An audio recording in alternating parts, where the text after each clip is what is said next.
Good morning classes 8th students. So it's our second video from chapter number 5 in civics.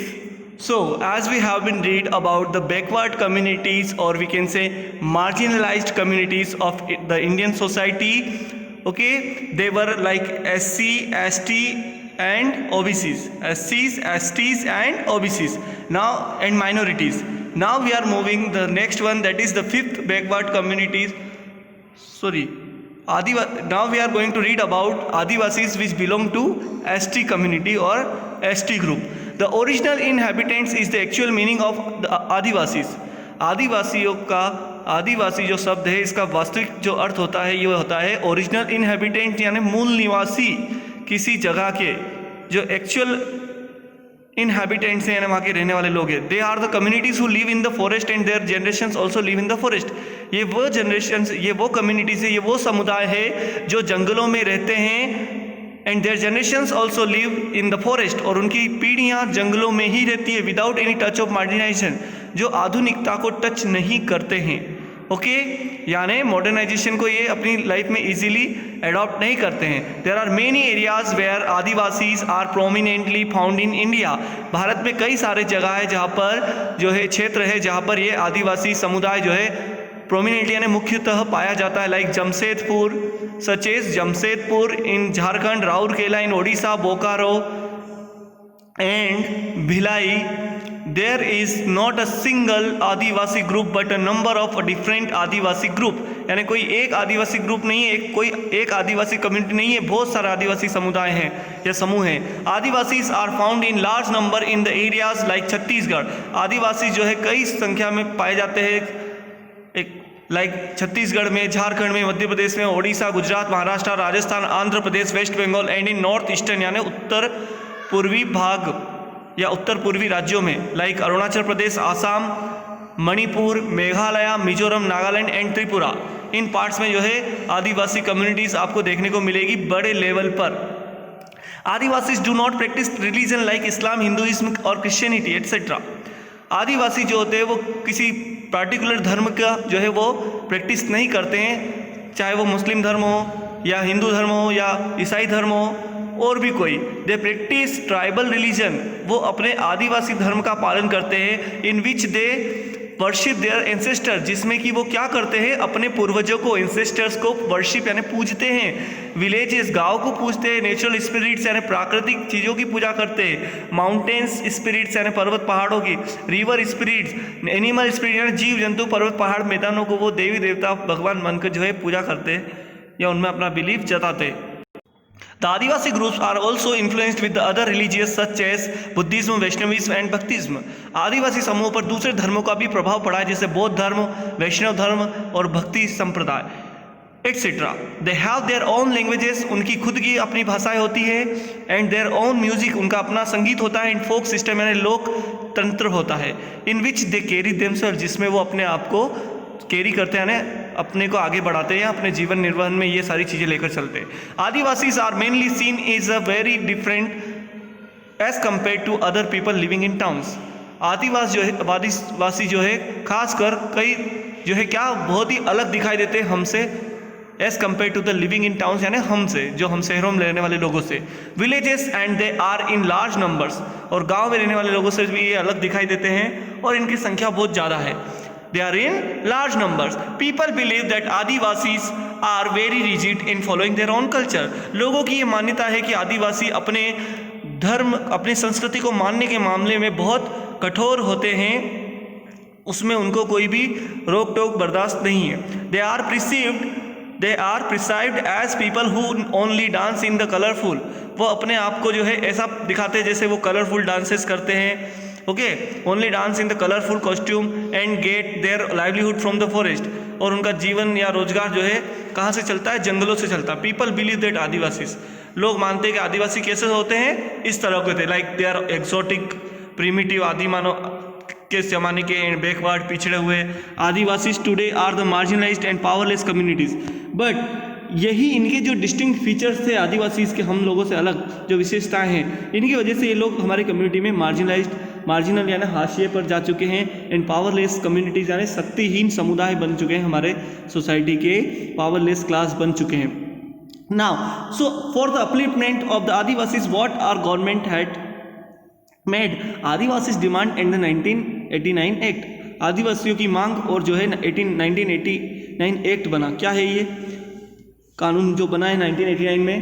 Here the 1989 act is still important as it defends their right to occupy land which was their traditionally. ये जो act है 1989 ये इसलिए important हो जाता है क्योंकि ये उनके राइट यानी अधिकारों की रक्षा करता है कि वो जंगलों की जो ज़मीन जिस पर जो उन्होंने ऑक्यूपाई कर रखी थी वो ट्रेडिशनली उनकी ही थी और उनकी ही रहेगी। अंडर दिस एक्ट, इस कानून में, इस अधिनियम में एक्टिविस्ट यानी कार्यकर्ताओं ने ये बताया who have forcibly encroached upon tribal land should be punished under this law, कि जो लोग ज़बरदस्ती फोर्सिबली यानी दबाव डाल के एनक्रोच्ड यानी कब्जा कर लेते हैं आदिवासियों की ज़मीन पर, आदिवासी भूमि पर, उनको सज़ा दी जाना चाहिए, ये इस कानून में लिखा गया है। It promises that land belonging to tribal community people can not be sold और bought by non tribal people. ये भी बताता है कि आदिवासियों की ज़मीनें ना तो वो बेच सकते हैं ना कोई दूसरा खरीद सकता है, मतलब वो लोग दूसरे को नहीं बेच सकते। The constitution guarantees the right of tribal people to repossess their land, और संविधान इस बात की गारंटी देता है, वचन देता है कि ट्राइबल लोग जो है वो रीपजेस देयर लैंड यानी उनकी ज़मीनें वापस उनको दे दी जाएगी। सीखे जानू एंड आदिवासी एक्टिविटी, ये आदिवासी कार्यकर्ता थे, आदिवासियों के वेलफेयर के लिए इन्होंने काम किया। सीखे जानू फ्रॉम केरला राज्य से थे। Points out that it is the state government which allows non tribal encroachers to encroach on tribal land. उन्होंने कहा कि राज्य सरकारें ही हैं जो एनक्रोचर्स यानी कब्जा करने वाले लोगों को, आदिवासियों की ज़मीनों पर कब्जा करने वाले लोगों को कब्जा करने देती है उनकी ज़मीनों पर। शी ऑल्सो सेज, उन्होंने ये भी कहा, महिला थी ये सीखे जानू, she also says that the government must draw up plans, कि सरकार को प्लान्स बनाने चाहिए आदिवासी के अपने। Now some forms of social inequality, so as you know untouchability like that discrimination on the basis of race यानी नस्ल के आधार पर, कलर ऑफ स्किन के बेसिस पर भेदभाव करना, पक्षपात करना, पार्शियलिटी करना, it is known as discrimination और इनइक्वालिटी बेस्ड ऑन रेस या रेशियल इनइक्वालिटी या racial discrimination. Now religion based inequality या रिलीजियस इनइक्वालिटी, धार्मिक असमानता, धार्मिक पक्षपात, धार्मिक भेदभाव। लिंग्विस्टिक इनइक्वालिटी या लैंग्वेज बेस्ड इनइक्वालिटी, भाषाई असमानता, भाषा के आधार पर भेदभाव। सेक्सुअल इनइक्वालिटी यानी लिंग के आधार पर कि पुरुष है, महिला है या थर्ड जेंडर है, इस बेसिस पर कोई असमानता या भेदभाव करना सोसाइटी के अंदर, it is known as sexual inequality. Now as criteria के बेसिस पर इनइक्वालिटी होती है सोसाइटी के अंदर, एंड सो ऑन। और भी बहुत सारे जो है फैक्टर्स हो सकते हैं या बेसिस हो सकते हैं जिनके बेसिस पर इनइक्वालिटी परफॉर्म की जा सकती है सोसाइटी के अंदर। और ये सारी इनइक्वालिटीज़ जो है क्या करती है एक साथ मिलकर, सोशल इनइक्वालिटी को राइज यानी give rise to social inequality यानी सामाजिक असमानता को जन्म देती है।